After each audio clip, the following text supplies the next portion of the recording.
But let's do something real quick, all right? I got about 2 minutes, and my job is to create a choir. Right. All of you, all right? So here's what I'm going to ask you to do. If you are able to stand, would you please stand? It was Dr. Martin Luther King, the Reverend Dr. Martin Luther King, who said, our lives begin to end the day that we become silent about things that matter. Would you agree? And so we're here because we refuse to be silent, right? So far, so good. That's half the choir. Here's the song. It is a call and response. I'm going to say, somebody's hurting my brother, and it's gone on, and your job is to say, far too long. It's gone on, far too long. It's gone on. Somebody's hurting my brother, and it's gone on. And the last part is simple. We'll all sing, and we won't be silent anymore. So on that part, can we just pump a fist? We won't be silent anymore. All right? Real quick, I'm going to give it to you one time. You catch on, you jump in, and we're going to raise the roof on it, okay? All right, here we go. Somebody's hurting my brother, and it's gone on far too long. Yes, it's gone on far too long. I tell you, it's gone on far too long. Oh, somebody's hurting my brother, and it's gone on far too long. All together. And we won't be silent anymore. We got that? Here we go, real quick. Sopranos, altos, tenors, bass, baritone. I only sing in the shower, all together. Oh, somebody's hurting my brother, and it's gone on far too long. Yes, it's gone on. I tell you, it's gone on. Oh, somebody's hurting my brother, and it's gone on. And we won't be silent anymore. Did you hear? Somebody's hurting my sister, and it's gone on. Yes, it's gone on far too long. I tell you, it's gone on. Oh, somebody's hurting my sister, and it's gone on. And we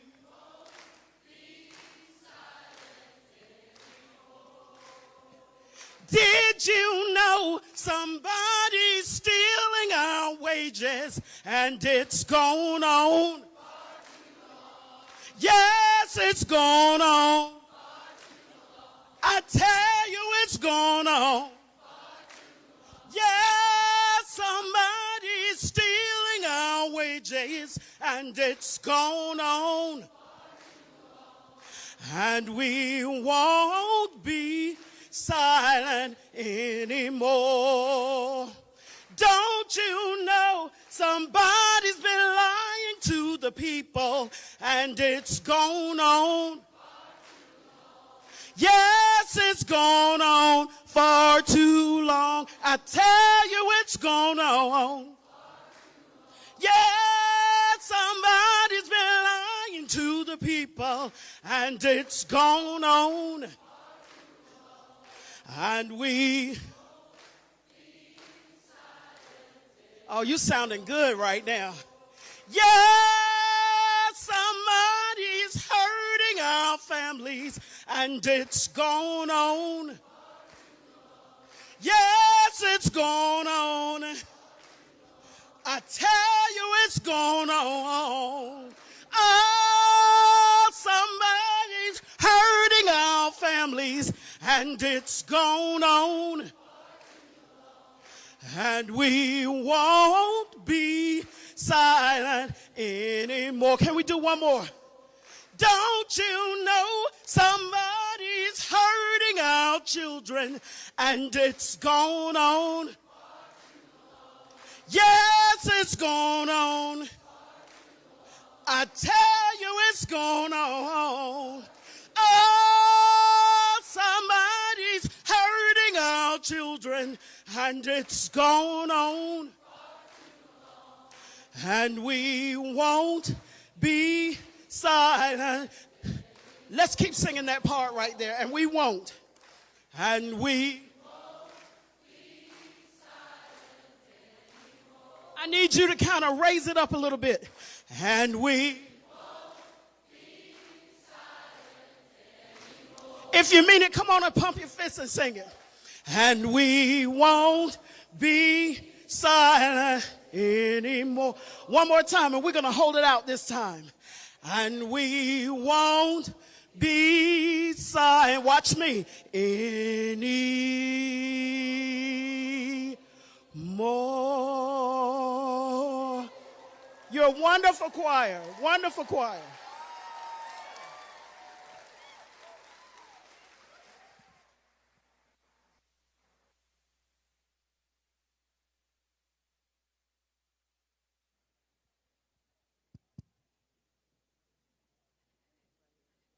Good evening, everybody. Thank you for joining us tonight. Please welcome Dr. Jens Fredrickson.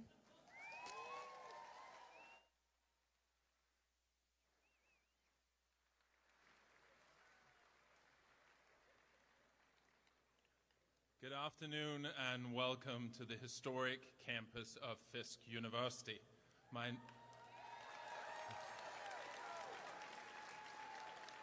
name is Jens Fredrickson and I serve as the Executive Vice President here at Fisk. I'd like to take just a moment to welcome a few of our special guests here today. Senator Sanders, we're delighted you're here.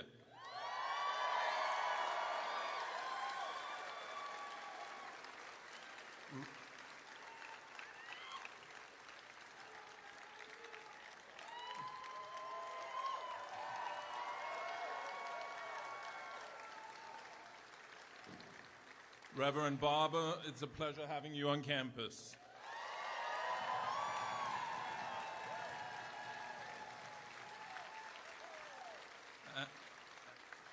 And Representative Jones, well,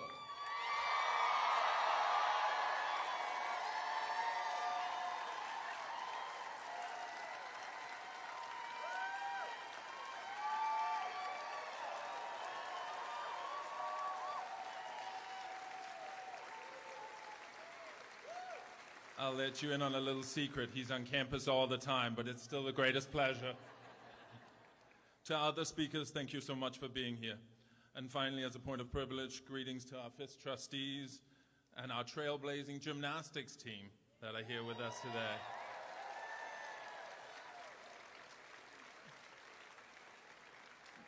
Before I close this welcome, I'd like to express that as much as Fisk is rich in history, it has always been an institution with at least one foot in the future, and that future being a better future for all. Justice, equality, empowerment, safety, and inclusion are transcendent values that impact every facet of our lives.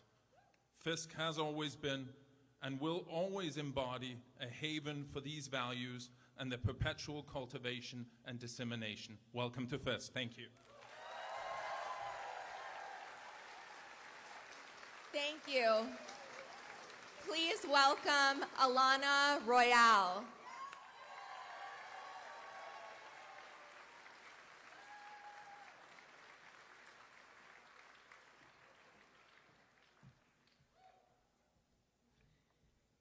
Hey everyone, I wore a blazer today. Regretting this choice, not regretting my decision to be here today. Thank you so much everyone for being here. Good evening to all of you and happy Pride, Nashville.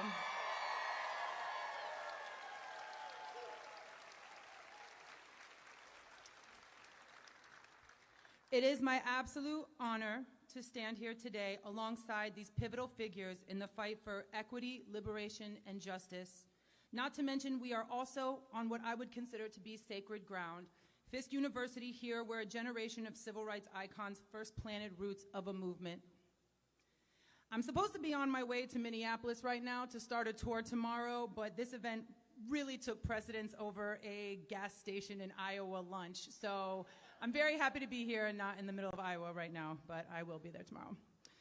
My name is Alana Royale. I am a most of the time touring artist and a sometimes server at Henrietta Red right here in Germantown.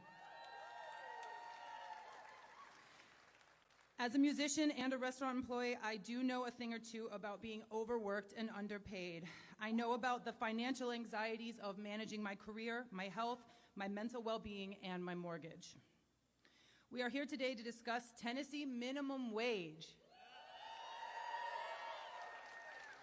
Although I don't think you guys are that excited about it. Minimum wage, minimum. This $7.25 an hour is the legal threshold for which paying your employees, and this has not changed since July of 2009 on a federal level. 2009. How is it that nearly every facet of our lives has changed since 2009 and not once we have made an increase to federal minimum wage? Now I think if you've made it to this rally, I think you've got a clear idea of how this is not only a completely unacceptable statistic for one of the wealthiest nations in the world, but this is also going to perpetuate chronic stress on generations of Americans. And I know everyone in this room has felt that chronic stress of what it is to be in America and be grossly underpaid for what you do. One thing I want to make clear today is that when we talk wage gap, when we talk wage inequality, this is not simply a one-dimensional issue. When we have this discussion, it is impossible to avoid the racial and gender aspects. Women, and especially women of color, are disproportionately affected with this idea that we can make a living in this country for less than $8 an hour. In Tennessee, 36% of workers make $17 or less. When COVID hit and I was slowly coming to realization that I was not going to be going back on the road or doing any live events for a very long time, I reluctantly started looking for jobs. I, like so many others, was living off of unemployment checks and was able to scrape by only because my mortgage was paused. And I understand that inherently right there, I've got a leg up over so many other people because I was afforded that luxury. I finally resigned myself to a job search, and I was absolutely gobsmacked to find that if I had been hired by any major chain retailer, Sephora, Ulta, Old Navy, Walmart, that I would not have been able to pay my bills with a 40-hour work week. This dream that we were sold, it does not work. It is a fallacy, and it is time for it to change.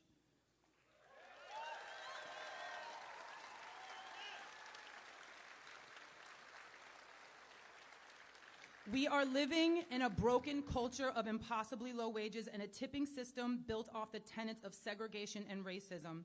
Something must change, and just by showing up today, you have decided you are ready to be a part of this change. I deserve better. You deserve better. We all deserve better. Thank you. So I'm asking you today a couple things here. Please make sure you are registered to vote. Please show up to the polls when you know you're registered. Please find a way to maintain your own physical and mental health so that you can continue on this fight for a truly fair and just America. Stay informed, stay hydrated, and remember, you can buy a record once and stream it forever. Thank you so much. Thank you. Please welcome Sam Lewis once again.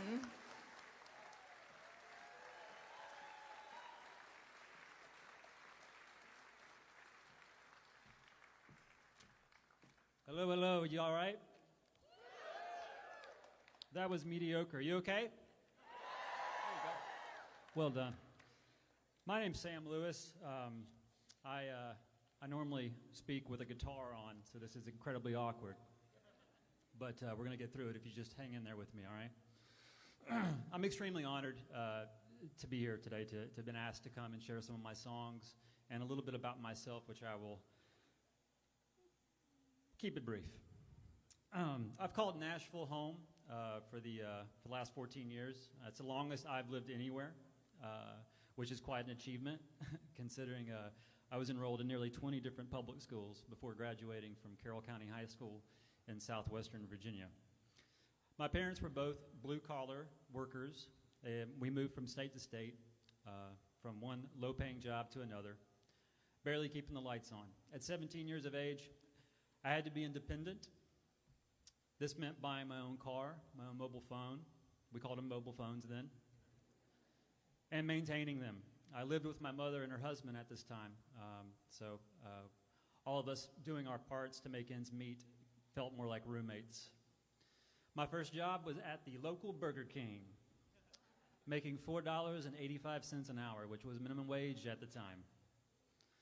I quickly learned it was impossible to continue playing sports or attend after-school programs that I enjoyed for years while trying to work a part-time job. Certainly a relatable subject, I'm sure, for many of you. Unfortunately, this was only the beginning of what I call the sacrificial cycle. Underprepared for college and dependent on working to survive, I took a job at a furniture factory, but I lost my work when the work moved overseas. It took 10 years of working at Walmart before I could save just enough money and make the leap to be a full-time musician. A few more dollars an hour would have allowed me to pursue my dreams years earlier. I will never get that time back, but we don't have to make the next generation wait for years before they're reaching their dreams.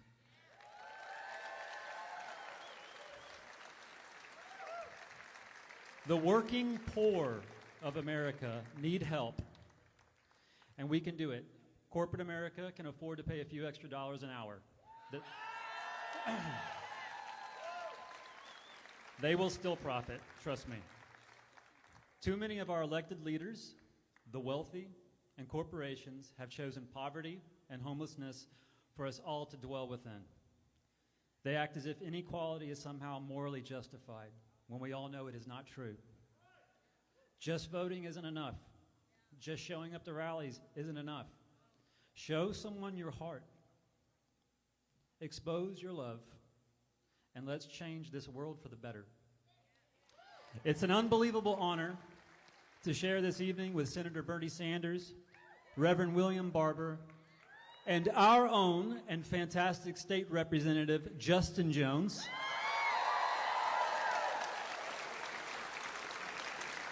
All great individuals with vision and passion to help the working classes of America.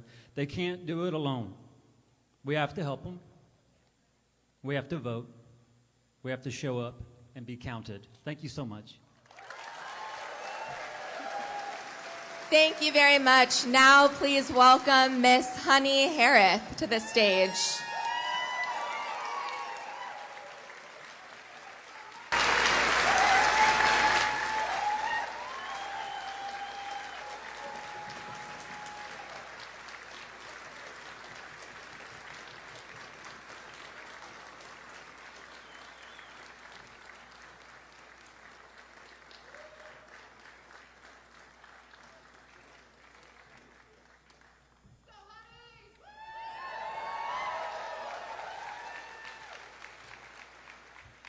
I am living proof you can be old and still be fabulous.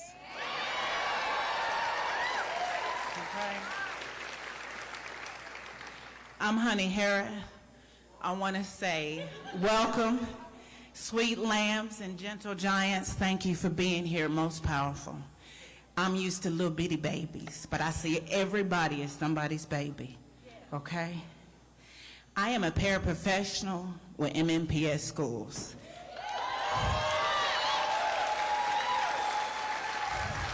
20+ years fighting this fight for a fair wage. Okay? I work for Metro, and it has been a dog fight, and you guys know it. I've been on city council. I even threatened them that I will be standing on the corner begging for change if they didn't do something about this wage. We finally got $17 an hour. It went from 15 to 17 to 18. Okay? And that's for support staff for schools. It took our union, SCIU, fighting for us to make this happen because they didn't give us anything. You guys went to public school, some of you have children that you've entrusted to public school.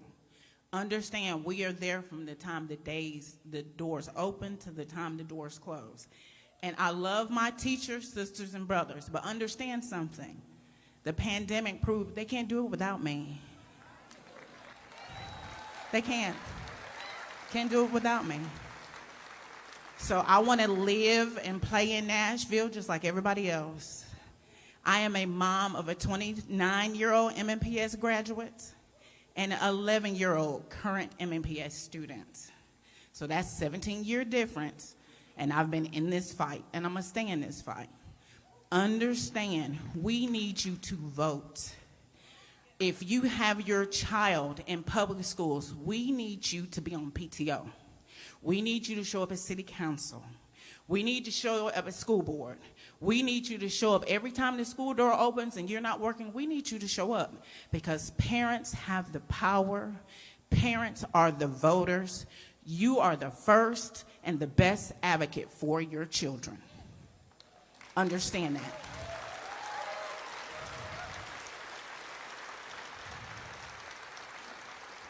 And I'm going to tell you, I need you to support me because I'm supporting your babies. And when you vote and you stand and you say, Miss Honey needs to be able to pay her mortgage while she's feeding my child, while she's loving on my child, while she's educating my child, she needs to be able to pay her bills too.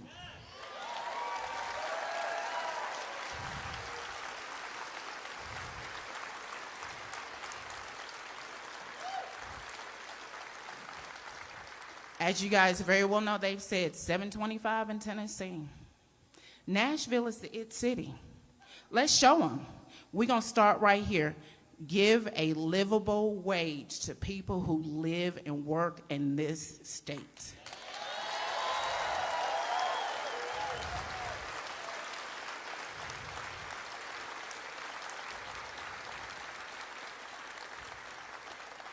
We want to be known not just for the place to play. We want to be known for the place where they pay. Okay? Okay? I want to thank Justin, my beautiful escort. I want to thank Reverend Barber. All of you guys and everybody's here who organized this event. And when you see me standing on the corner with my MMPS shirt, take some pictures and say, I know her, you need to pay her. Okay? Thank you.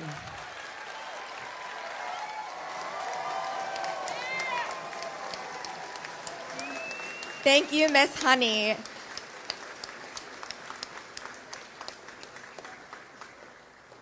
Now, folks, please put your hands together for Representative Justin Jones.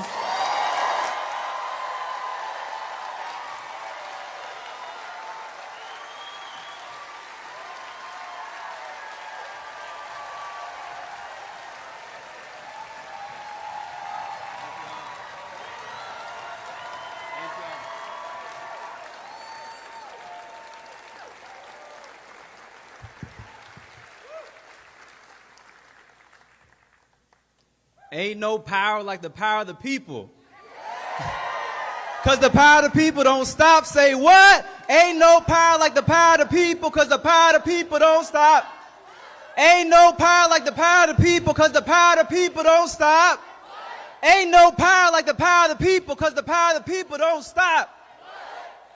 That's what we're bringing here today. Thank you all for being here.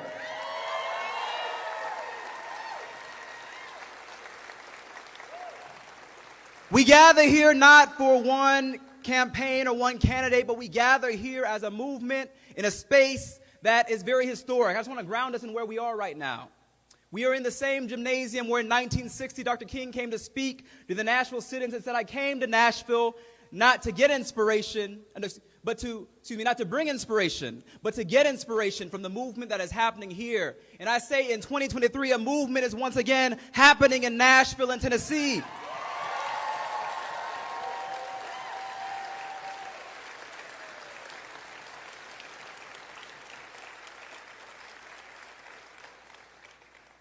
And as we look around today, I know that many of my colleagues on the other side of the aisle are fearful because look around, we are multiracial, we are intergenerational, we are from urban and rural communities. This is Tennessee. And we represent the future of Tennessee that they're so fearful of because it is inclusive. It is one that affirms human dignity. It is a Tennessee that will uplift our children so they can flourish. And so I would be remiss if I didn't mention what today is. Today is National Gun Violence Prevention Day.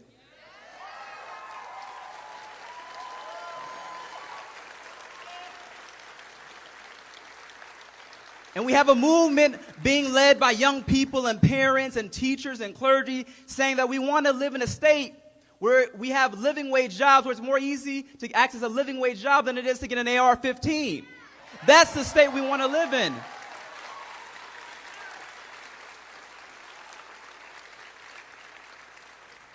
It is emotional looking around and seeing you all because this is the revolution coming to Tennessee. And the reason why there's so much repression in Tennessee, the reason why the Republicans are so extreme in their attacks on our democracy is because there's so much revolution to quell in Tennessee, we see. That a movement is rising up in Tennessee that is to restore democracy, a multiracial democracy, to restore a Tennessee that lifts up dignity in the people of our children. That is the Tennessee that we're building together. We're rising together. We're rising together. We are rising together as a movement. This is the power that they're so fearful of.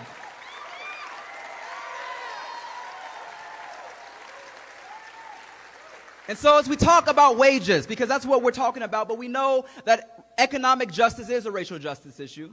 We know that it's an immigrant rights issue. We know that's an issue of treating women and paying women equal. We know that's an issue of uplifting our LGBTQ plus brothers and sisters. We know that economic justice is connected to all of our fights. And we know that that's the issue that scares them most, this fusion coalition that my mentor, Reverend Barber, always talks about, this coalition of conscience that we're building in the South, the same Tennessee where Dr. King came to stand with sanitation workers. The same Tennessee.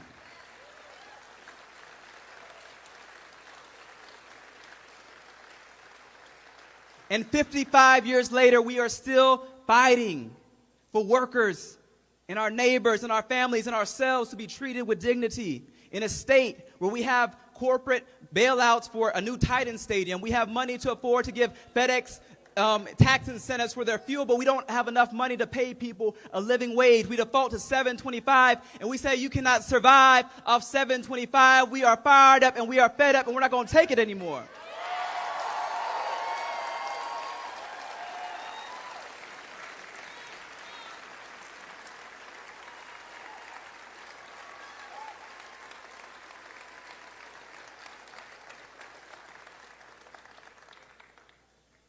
Just this session, we passed a budget. I shouldn't say we because I didn't vote for it, and I know Sister Gloria, who's here, didn't vote for it. A budget led by the state legislature that was not uplifting working class people. An immoral budget that was more about pandering to corporate donors than it was to than uplifting the voices of our constituents, the voices of people of Tennessee. And so we said, hell no, we cannot vote on something like this because it's not going to make sure the people in our community can live with dignity. It's not going to make sure the people in my district who are our bus drivers, our hotel workers, those who are the heartbeat of Nashville are treated with dignity. So how could I vote on a budget that was more about giving FedEx jet fuel tax incentives than about giving people a living wage and fighting for affordable housing and fighting for our teachers to be paid with dignity?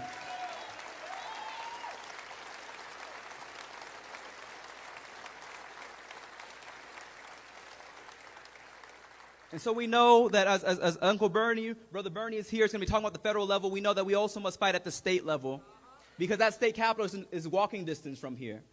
And they're so fearful of you showing up that they ended session early this year. They ended session 3 weeks early because they saw the power of this movement that is happening, that they were afraid. They were afraid of us coming together. But here's the message that they didn't get. Here's the message that we have to remind them of each and every time. Cameron Sexton, the speaker. William Lambert, the Republican majority leader. This is the message I'm going to say to them, is that we're fighting for your children too. We're fighting for your people too. The people in Cookeville, the people in Crossville, the people in Hendersonville, the people in Sumner County. We are fighting for your people too.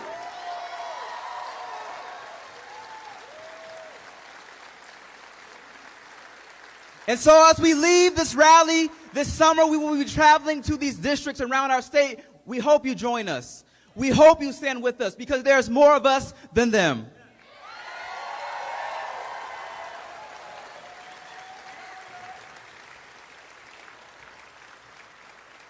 There's more of us than them, those of us who are fighting against these starvation wages, those of us who are fighting for human dignity, those fighting for a new South.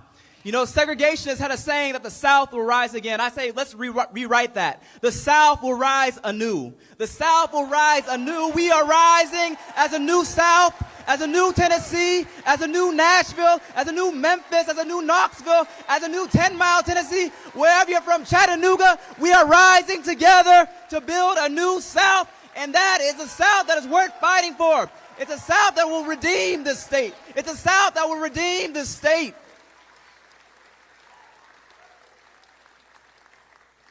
We are going to lift up our people.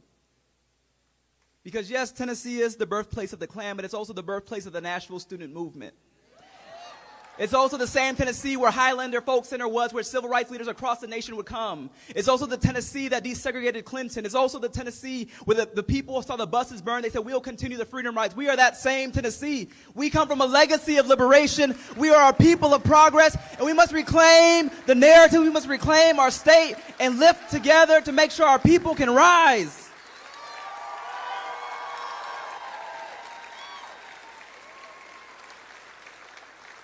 So, my friends, I'll just leave you with this. Is that we are fed up. And when you're fed up, it's time to rise up. And when you want to rise up, it's time to raise up the wages. Let's go forward together, my friends. Let's build this movement. Let's stand together, and let's put those on notice at the state legislature that your time is up. That you are in the find out portion of our movement. That you messed around with working class people, and now it's time to find out what happens next. That you messed around with the workers. Now it's time to find out what's coming next. That you messed around with our communities, and it's time to find out what comes next as we're standing together. And so thank you all for being here. We're going to keep rising together and working together, and it's going to take all of us, not one of us, but it's going to take us standing together across issues, black, brown, and poor white people standing together to let them know that this politics of fear and division that they try and sow by banning books and banning history is not going to work, because we know what it's about. It's about divide and conquer, and we're done with that foolishness. Power to the people. Power to the people.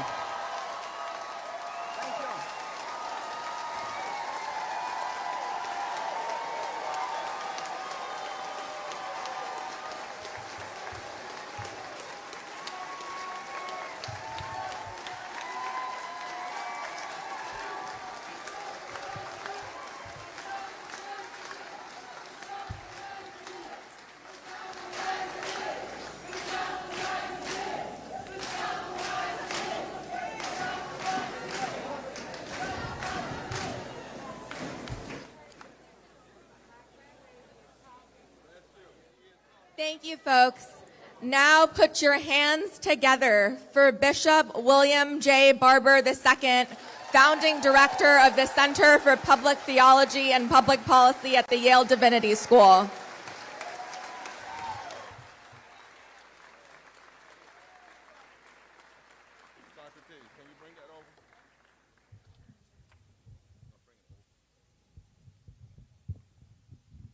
Well, it looks like the South has risen.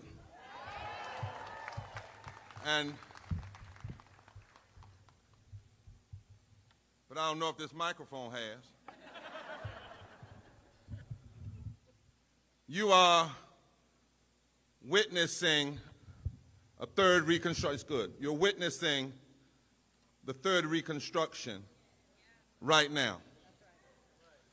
And the reason why there's so much resistance, would you hold this? Reason why there's so much resistance is because they used to say in South Africa, only a dying mule kicks the hardest. When Senator Sanders called and asked me would I join him on a nation tour starting in the South, the answer was a quick yes. He said, Pastor, I need you to do some teaching about why this is a moral issue. And I want to start tonight from two texts from the Bible. In the Old Testament, the prophet Jeremiah said, "Woe unto him or her who builds their palace by unrighteousness, his upper rooms by injustice, making his own people work for nothing and not paying them for their labor." Isaiah 10 says, "Woe unto those who legislate evil and rob the poor of their rights and make women and children their prey." Jesus in his first sermon said, "You must preach good news to the poor," and the word poor in Greek is patokos. It means those who've been made poor by economic exploitation. And then later in the epistles, it simply says the laborer is worthy of their hire. Would you say that? The laborer is worthy of their hire, of their money. In every age, moral people have had to rise up and decide to make the moral case that things have to change and injustice has to move. Our national constitution, flawed as it may be from the beginning, but it does say that we must establish justice. It says nothing about poverty wages. And poverty wages are not establishing justice. Poverty wages establish injustice. Our Declaration of Independence says that when there has been a long train of abuses, it is the very duty of the people, their right, to overthrow that government and provide a new government. I come to tell you that low wages and refusal to pay people a living wage is a form of political abuse. Our federal government has not raised the minimum wage in 14 years. During the pandemic, we called low-wage workers essential, but refused to pay them a living wage, refused to give them paid sick leave, refused to give them health care. We treated them like they were expendable. We said, yes, you're essential, but then we treated them like they're expendable while corporate profits rose. And CEO pays continued to rise, and Congress over these years have given themselves a raise. The Constitution of this state, you ought to read it sometime. I'm convinced many of the people in your state house, they haven't. The Constitution of this state makes it clear that our liberty depends on people who decide things have to change and injustice has to move. It says in Article 1, Section 2, that the government being instituted for the common benefit, the doctrine of non-resistance against arbitrary power and oppression is absurd. What that means, if folk are using government to step on you and you don't fight back, then you are sillier than they are.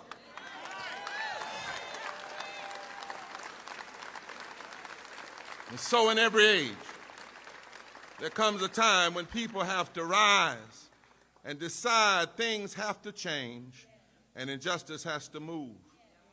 In 1935, amidst the Great Depression and labor strikes and the Harlem riots, Langston Hughes turned his pen into a moral instrument and a weapon to fight injustice, and he wrote these words: "Oh, let America be America again, the land that has never been yet and yet must be, the land where every man is free, the land that is mine, the poor man, the Indians, the Negro, me, who made America, whose sweat and blood, whose faith and pain, whose hand at the foundry, and whose plow at the reins. Oh, yes, I say it plain, America has never been America to me, but I swear this oath that America will be." Langston Hughes knew what we must know now, that in every age, a moral people have to rise up and decide to make the moral case that things have to change. Say, have to change. And injustice has to move. In the face of unchecked greed and inequality in the Gilded Age, Mother Jones, who traveled Tennessee and Kentucky and West Virginia, she was asked about why she fought so hard for union rights and for wages. And she said, "You mourn the dead, but you fight like hell for the living." when Frances Perkins was labor secretary under FDR. She pushed him until Franklin Delano Roosevelt said at a fireside chat, "No business which depends for its existence on paying less than a living wage to its workers has any right in this, could even continue in this country."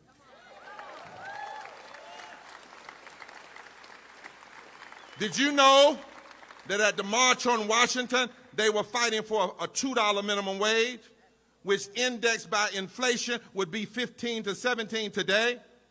Did you know that the night before Dr. King was shot, standing up for wages, standing up for garbage workers and sanitation workers, he said these words, "Nothing would be more tragic than for us to turn back now." And then he said, "Look, I'm a preacher. It's all right to talk about long white robes over yonder and all of its symbolism, but ultimately people want some suits and dresses and shoes down here. It's all right to talk about streets flowing with honey and milk over there, but God wants to do something about the slums and the poverty communities right down here." So whether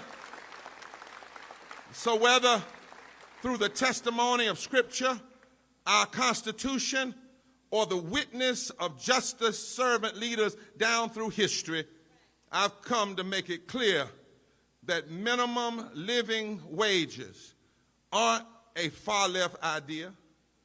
A living wage is a fundamental moral issue. It's not about left versus right, conservative versus liberal, and moderate. Is simply about right versus wrong. Now, there are a lot of lies out here. And we have to challenge the lies that are used to block living wages. The Nobel Peace Prize in Economics a couple of years ago went to 3 economists who demonstrated with empirical data. Somebody say empirical data. Because you don't want to be loud and wrong. Empirical data. And they found out that raising the minimum wage to a living wage doesn't cost jobs, doesn't raise prices. In fact, more cash in the hands of working people actually helps the economy rather than tears it down. We got to take on the lies. Down here in the South, it's wrong that down here in the South, far too many politicians still use cultural wars to pit white workers against workers of color. And while they're pitting folk against one another, 50% of all workers in the South make less than a living wage. Don't fall for the tricks. Don't fall for the diversions. Don't fall for the deflections. You see, in the South, Dr. King said in Alabama, he said, the greatest fear of the Southern oligarchy is that the masses of poor Negroes and poor white folk would get together and form a political voting bloc that would fundamentally change the economic architecture of the country. But for what we are seeing today, it's not Trumpism. For the past 50 years, the Southern strategy has been used to use cultural wedge issues to pit white folk against black folk and brown folk and straight folk and gay folk and immigrants. They called it positive polarization. They actually said if we get caught lying, say we didn't do it. But positive polarization. But what we've got to realize in this time now is that the same folk that are taking our voting rights are also blocking our living wages. The same folk that are denying our health care are also blocking our living wages. The same folk attacking the LGBTQ community is taking our living wages. The same folk trying to tell women what to do with their body are taking their wages. And we have got to decide if they are cynical enough to be together, we got to be smart enough to come together. And the South is key. Look around this room. The South is not really made up of red states or blue states. The South is a deliberately unorganized state, a deliberately divided state, but that's changing. That's why Senator Sanders is right to come south and make the case for living wage. 1/3 of the nation's poor live in the South. 1/3 of all poor white people live in the South. It's wrong that greedy people on Wall Street have gotten bailouts while many of you have gotten locked up when you simply stood for a living wage. It's wrong. It's wrong that the law still allows tipped workers to be $2.15 an hour, which is nothing but an extension of slave labor into the service industry. So whatever kind of worker you are, we say living wages now. We need moral clarity. Somebody say moral clarity. We got to cut through the neoliberal deceptions and the trickle-down deceptions and the moderate deceptions. Dr. King one time said moderates were the greatest enemies to the movement because they're more interested in order than they are in justice. And we have to cut through the lie that full employment is the answer, because slavery was full employment. When you have a lot of low-wage jobs being given to people, that is a moral contradiction. Low-wage jobs and full employment when you're working but you're not being paid.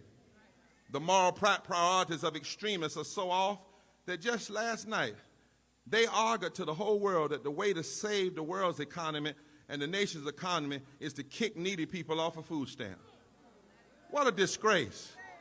We've got a moral crisis. And finally, low wages are not just wrong, they are deadly. Listen to me now. Did you know that 700 people were dying a day, 800 people were dying a day before COVID from poverty? Poverty during COVID, the poor died at a rate 3 to 5 times higher, whether you're in a poor white community or a poor black community. Not because COVID killed them, but because of all of the ways in which they did not have things or access because they were poor. Did you know that 330,000 people died during COVID, not from COVID, but from the lack of health insurance? And America is the only of the 25 wealthiest nations that doesn't offer some form of universal health care. A research team led by David Brady of the University of California, Riverside, broke the news last month. Poverty is the 4th leading cause of death in America. It's greater than homicide. It's greater than diabetes. It's greater than respiratory diseases. And it's greater than gun violence.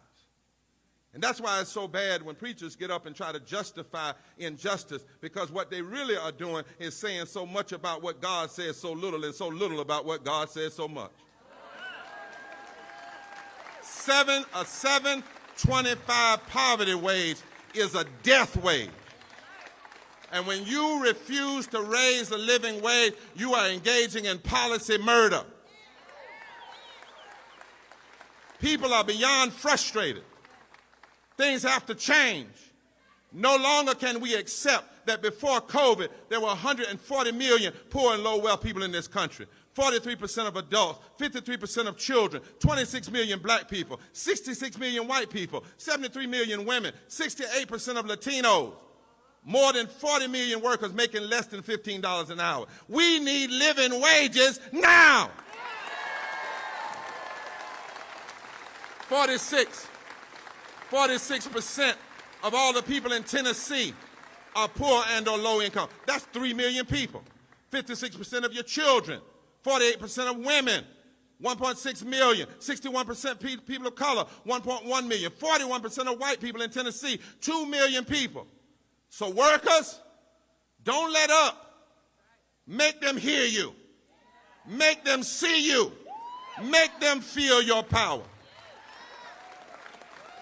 This is not about Democrat versus Republican. This is about doing right, and the right time to do right is right now. Oh, hallelujah. This is not even about black versus white versus brown versus Asian or versus native, Because when you make a poverty wage and you can't pay your light bill, we all black in the dark. When your child can't eat, they don't cry black. They don't cry white. They don't cry Asian. They cry hunger. We cannot allow corporate greed and political sellouts to tear the soul of this nation apart. This is our moral fight.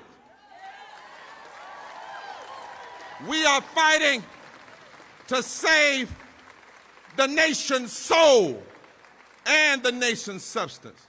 And it should have already taken place. Senator Sanders put it on the table during the pandemic, made the case. 49 Republicans and 2 Democrats voted to block nearly 50 million people, frontline workers, from getting health care. Let me tell you who they blocked. Health care workers, protective service workers, some cops, some fire people, cashiers, delivery drivers, machinists, merchandise store, restaurant workers, educators, food processors, sanitation workers. They blocked all of them. But my brothers and sisters, there's a message in all of that. If all of us get together, it's time. And the people have got to rise and decide that things have to change. It's time for things to change, and it's time for justice to make a move. Did you know that poor and low-wealth people now make up 30% of the electorate, Justin, in this country? And in the states where the margin of victory was within 3%, poor and low-wealth people make up 43% of the electorate. In fact, there's not a state in the South where if 25% of poor and low-income people who haven't voted in the past would choose to come together and say that things have to change and vote their power, that they couldn't determine every office in that state. And so it's time to fight now. It's time for living wages now, until families don't have to choose between rent and medicine. Living wages now, until people can know that they'll be all right. Living wages now. Is there anybody with me? You better understand, America. We're going to lobby in the halls of Congress now. If we got to lay down in the streets and in the halls of Congress to get the job done, we're going to do it now. We're going to turn out in record numbers at the polls, because it's now is the time. No more excuses. Say it. No more workers rejected. No more families hurt. Living wages. Now. Now let me close by telling you who you are. Harry Belafonte died, but he left us with a song. And it ought to become one of the songs of this movement. The song says, we are the wave. It says, the sea will wash against the rock, and the rock stands strong. The sea will wash against the rock, and the rock stands strong. But before too long, the rock is gone. The wind will blow against the stone, and the stone will stand strong. The wind will blow against the stone, but before too long, the stone is gone. Patience, gentlemen. Patience, sisters. The stone will soon give away. You know who you are? We are the flow. We are the wind, and soon the rock must go. We are the wave. We are the wind, and soon the rock must go. We are the wave. We are the wind, and soon the stone must go. What rock? What stone? The stone of injustice, the stone of voter suppression, the stone of low wages, the stone of denial of health care. You know who you are? We are the wind. We are the wave. We have the power. Soon, if we stay together. Soon, if we organize together. Soon, if we vote together, black and white and Latino and Asian and Native and poor and gay and straight, we are the wind. We are the wave. We are the wind. We are the wave. And soon, soon, Soon, soon, the rock must go forward together, forward together, forward together, forward together.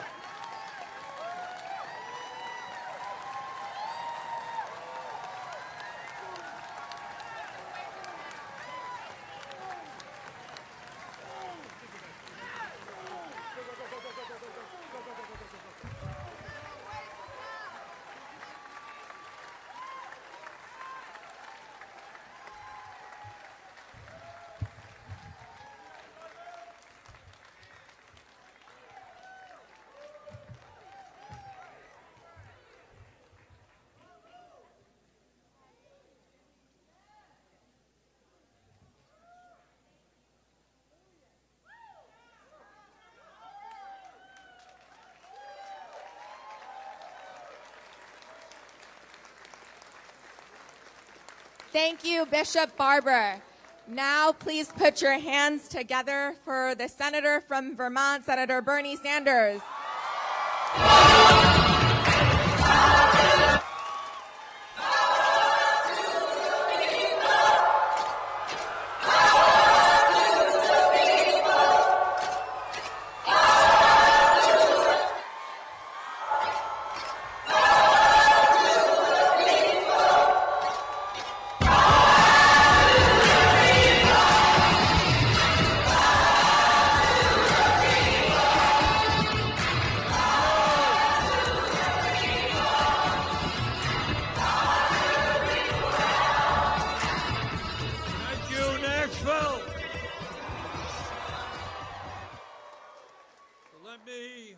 Thank all of you for coming out this evening.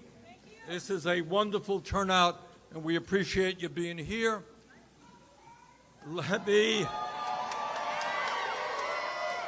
thank the many thousands of people all across this country who are looking at you right now on live stream. Let me thank the musicians, Sam Lewis and Allison Russell. Let me thank Alona Royale, Sam Lewis, Honey Hirth, Representative Justin Jones, and let me thank one of the great fighters for social justice in this country, Reverend William Barber.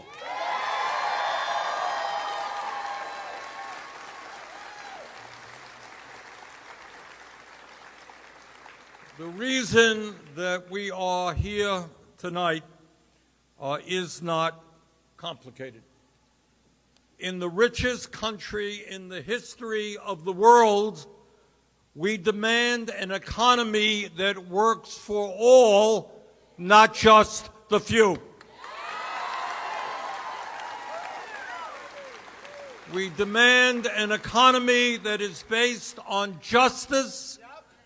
And you just heard the Reverend speak about the history of the struggle for justice. That's what we want. And we want an economy that is not based on the extraordinary level of greed, uncontrollable greed that we see today.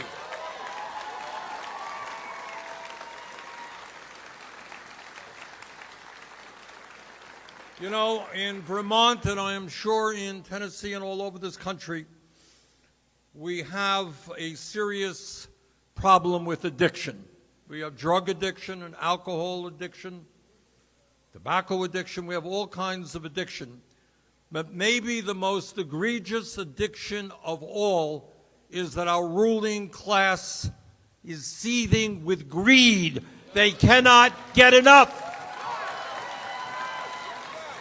$5 billion in wealth is not enough. $10 billion, they don't know how to spend their money. As you know, some of them now, after they buy their islands and they buy their personal planes, they're now off to Mars and outer space. They don't know how to spend their money, while 600,000 Americans are homeless. We demand an economy that understands that health care is a human right, not a privilege.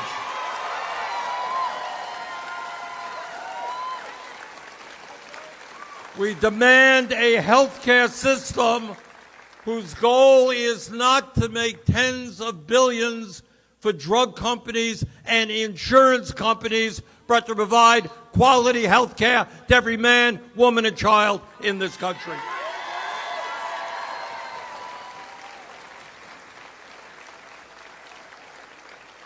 We want a health care system in which every American can walk into a doctor's office whenever he or she is ill and not worry about the bill, can go to a hospital, not worry about coming out bankrupt.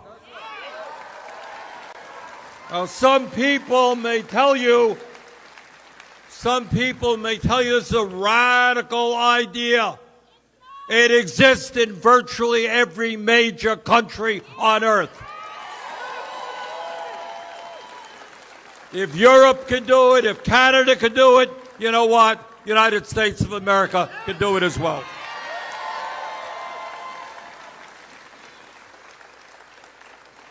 We demand an economy in which all of our people can live in decent, affordable housing.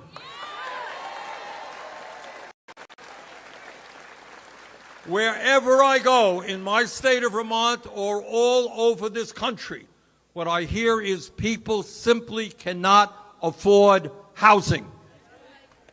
Not true here? Okay, well, it's true in Vermont as well.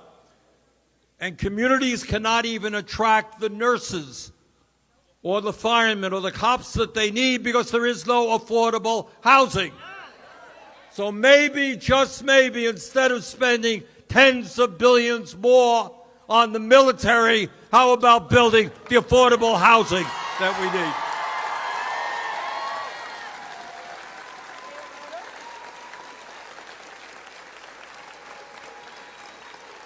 We demand an economy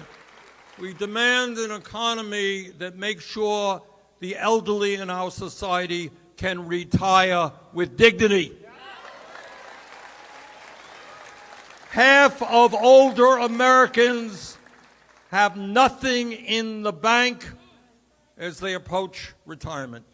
And you got some geniuses out there talking about cutting Social Security.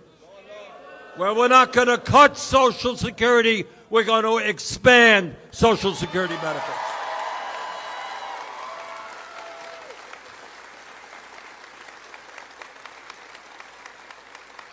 And understanding what Tennessee and Nashville have recently gone through, we demand a society in which we have sensible gun safety legislation.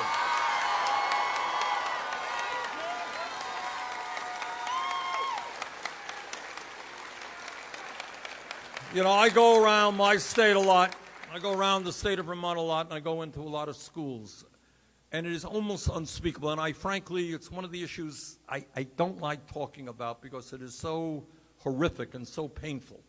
But you go to schools, and kids go through all of these exercises in terms of what will happen if there's a shooter in a school. Can you imagine all over this country? It used to be that you went to school, it was a safe place, secure place. Now kids are scared to death about unspeakable crimes. So we have got to have the courage to stand up to right-wing extremists, do what the American people want, that is sensible gun safety legislation.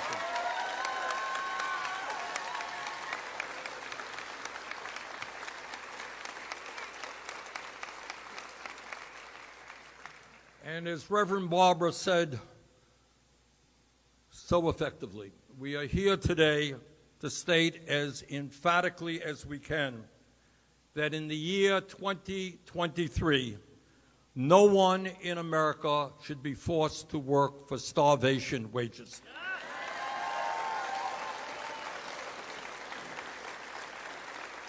I don't care where you are in America. I don't care if you're in the South, the North, the East, the West. You can't make it on $7.25 an hour, You can't make it on $9 an hour. You can't make it on 11 or 12 bucks an hour. We need in Congress to pass a minimum wage bill which has a livable wage.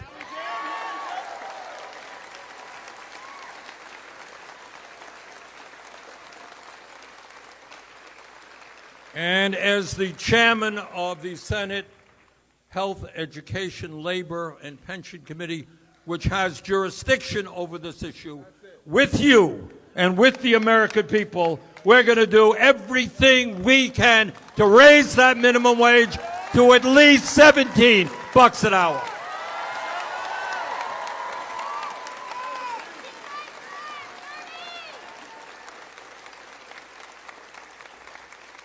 Now, in my view, we can no longer, and I appreciate so much Reverend Barber putting all of this into a moral context. It's not political, it's not economic, it is moral.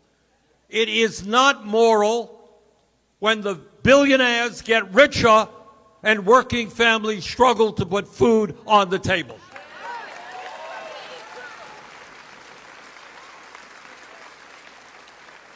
And here is the reality, and I want you all to know it because you do know it.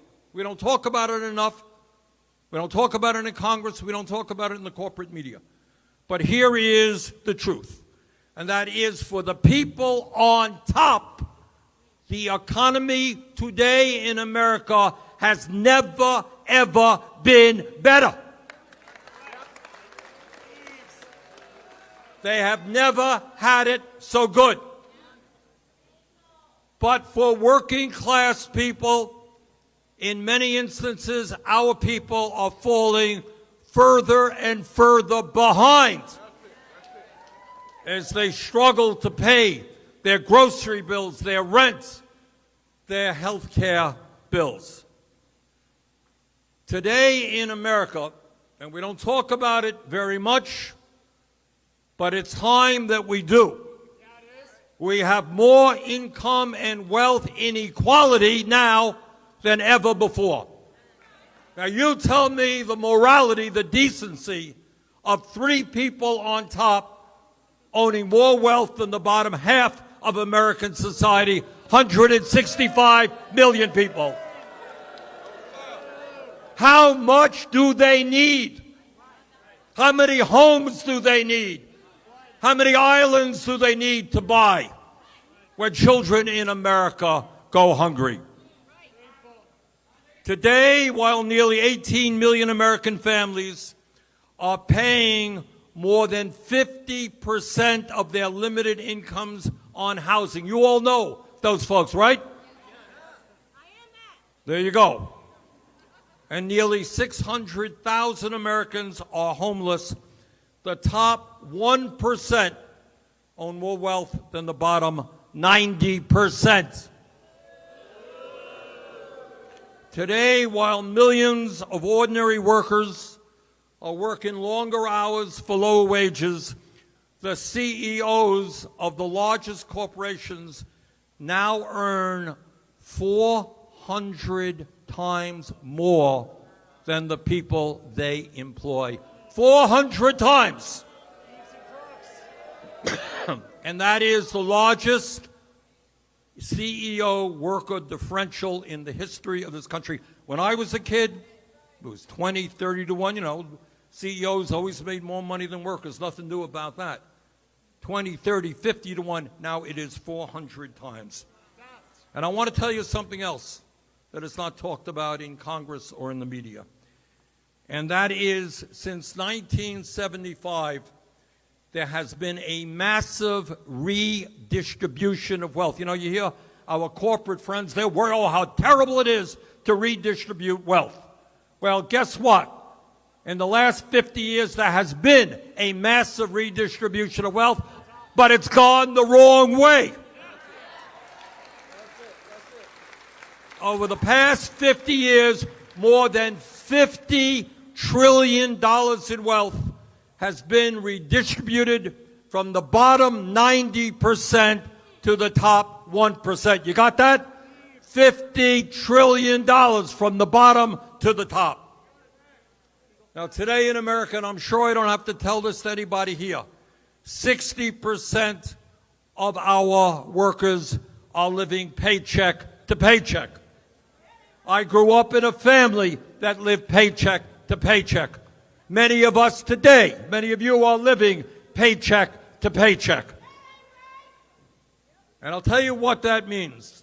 Reverend Barber touched on it, because we don't talk about it enough.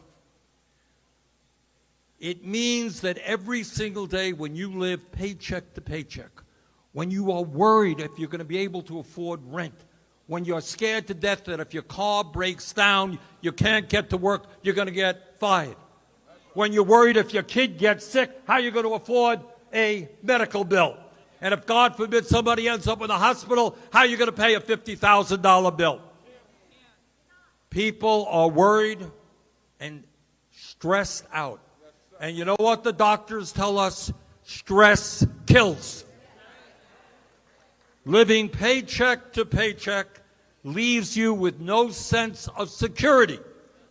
All right? You got to hustle, you got to worry every single day. It takes a toll on your mind, it takes a toll on your body. You have no cushion to fall back on. No quality time to spend with your family where you can relax and not worry about what tomorrow is going to bring. And the result of all of this is rather incredible. We don't talk about it. It is that not only in America is life expectancy in general going down, the differential in years between working class and low-income people and the rich is growing wider. Poverty is a death sentence. Poverty is a death sentence. And we're standing here this evening to say we will no longer accept that.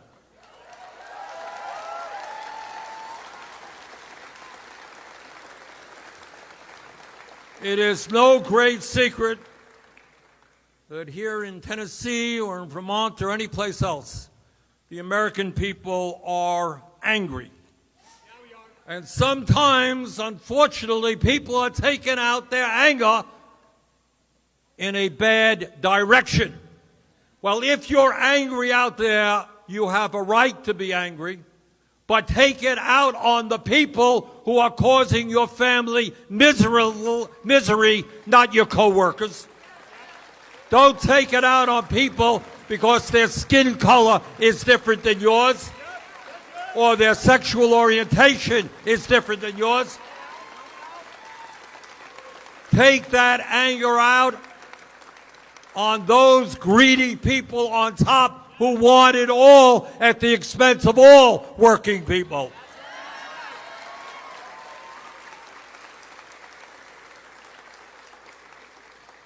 And one of the reasons that people are so angry has to do with the reality that the average worker in our country, I want you all to hear this, makes $50 a week less than he or she did 50 years ago after adjusting for inflation. Think about that for a moment. All of you have experienced all of the impacts of automation, of computer technology, of all of the explosions in technology that we have seen, which make each and every worker in this room more productive. And yet, after all of that increase in productivity, millions of workers are falling further and further behind. When all is said and done, real weekly wages for the average American worker today is lower than they were in 1973. Can you believe it? And that's the struggle that we have. Now, there are a lot of things that we have got to do. But at the top of the list is saying very clearly that if you are working 40 hours a week, you are not living in poverty. You've got to raise that minimum wage to $17 an hour.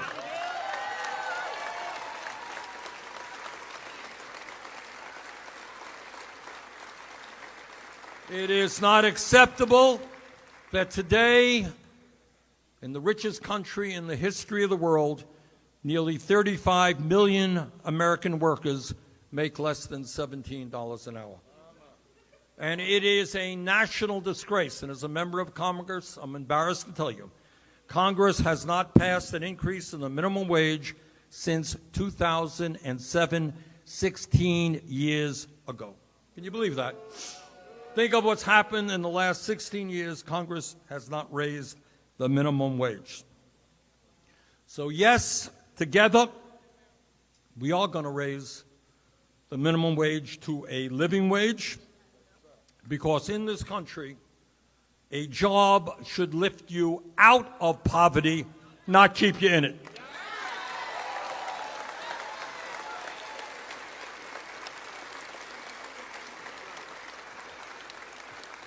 And one of the points I want to make to you this evening is that all of the ideas that I've been talking about, that Reverend Barber talked about, you know, our opponents, oh, these are radical ideas, unheard of.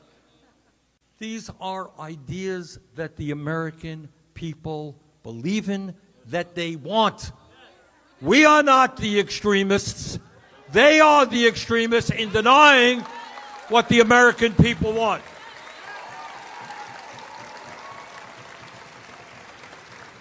In poll after poll, the American people make it clear they want the minimum wage raised here in Tennessee, in Vermont, all over this country. But it is not just the polls. As a result of congressional inaction, cities and states all across this country are taking the low-wage crisis into their own hands. Congress is not acting to their credit. Cities and states are, and raising the minimum wage. In November of last year, nearly 60% of the people in Nebraska, my friends, is not considered a progressive state. 60% of the people in Nebraska, a state with a Republican governor and 2 Republican senators, voted to raise the minimum wage to $15 an hour.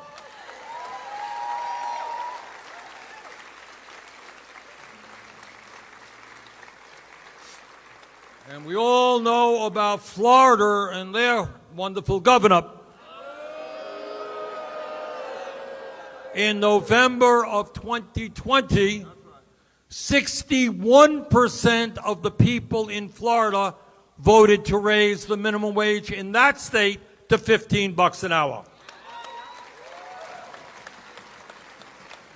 Today, 13 states have approved a $15 an hour minimum wage. And you know what? As a result of inflation, $15 an hour back in 2021 would be over $17 an hour today. So $17 is not a radical idea. According to MIT, Massachusetts Institute of Technology, a living wage for working adults in Tennessee is $17.56 an hour. That is what an individual in a household must earn to support his or her family. So the time is long overdue for us to raise the minimum wage, and together we will do just that.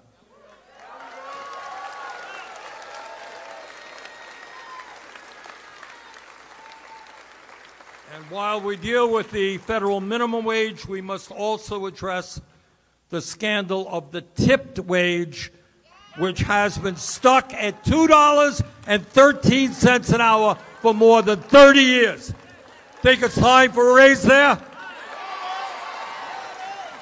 The restaurant lobby and the big money interests want to make sure that waitresses and waiters, people who work in restaurants, other service industries, earn starvation wages. We're going to stand up to them. We're going to raise that tip wage to the wage it should be.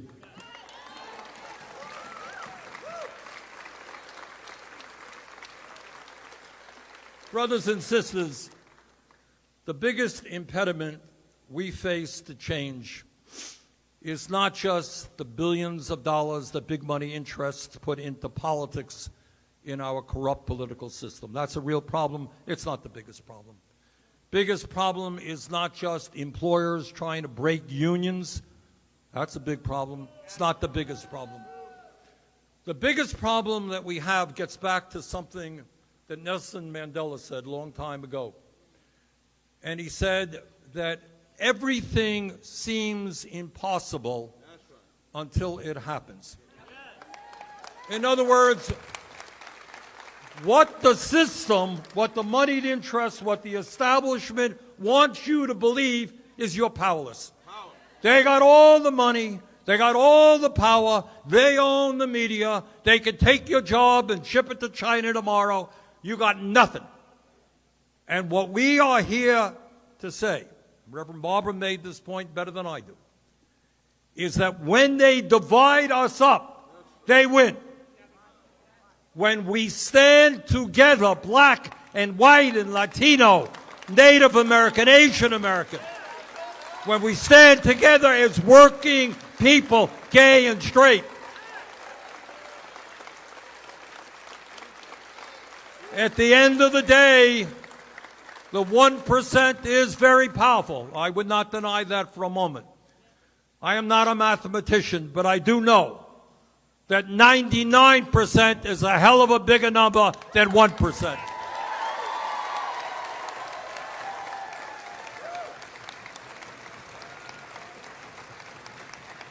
And I'm here this evening in Nashville because I don't believe in the concept of red state or blue state. I really don't believe it. I believe that when working people come together, every state in this country could be a state of justice.